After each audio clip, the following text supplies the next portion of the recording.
Hi, welcome to Math Minute. My name is Adam, and today, for the last video, we're going to be talking about the second derivative test and how it affects concavity.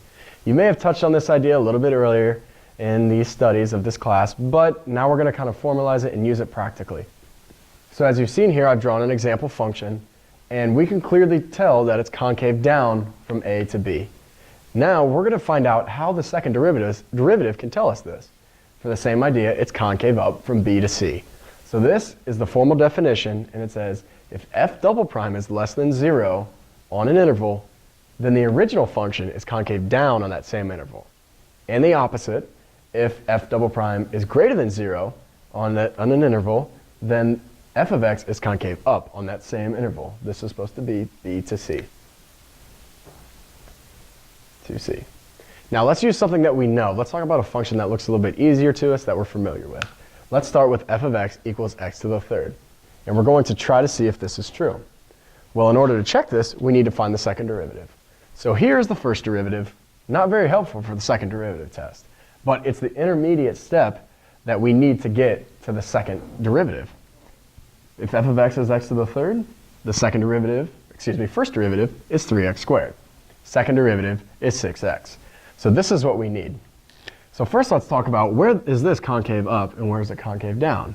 Pretty clearly we can see that from 0 to infinity it's concave up. So up from 0 to infinity. Now the opposite side, from negative infinity to 0, it's concave down. So we're going to say down from negative infinity to 0.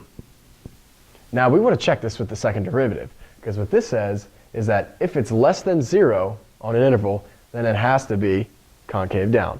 So let's check, where is this less than 0? Well, from negative infinity to 0.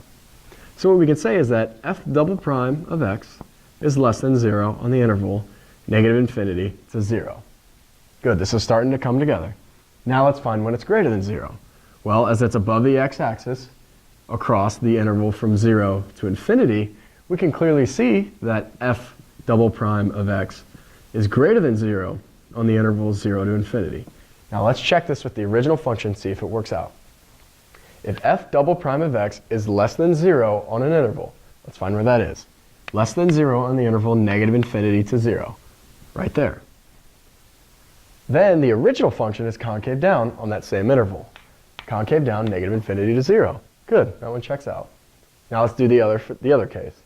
If f double prime of x is greater than 0 on an interval, well, that's the case from 0 to infinity, then it must be concave up on that same interval. As you see, 0 to infinity, it is concave up. Now there is one trick though. Sometimes we can't always find what is known as an inflection point. An inflection point is where it switches concavity. Now this could be misleading because sometimes you want to say, well, f double prime is 0. When that equals 0, then it has to be an inflection point. That's not always the case. In this case, it works. But I want you to take a look at this function. f of x equals x to the fourth. Now, if you try to find when the second derivative equals 0, it's not going to be an inflection point. And I won't show you why, because I want you to try to figure it out on your own. But sometimes it does equal that, but you'll see why soon enough why it doesn't. So hopefully this has been helpful. It's been fun. Hopefully this, the sequence has helped you with the class. Calculus is a scary topic. Hopefully it's made it easier for you, and hopefully we'll see you next time.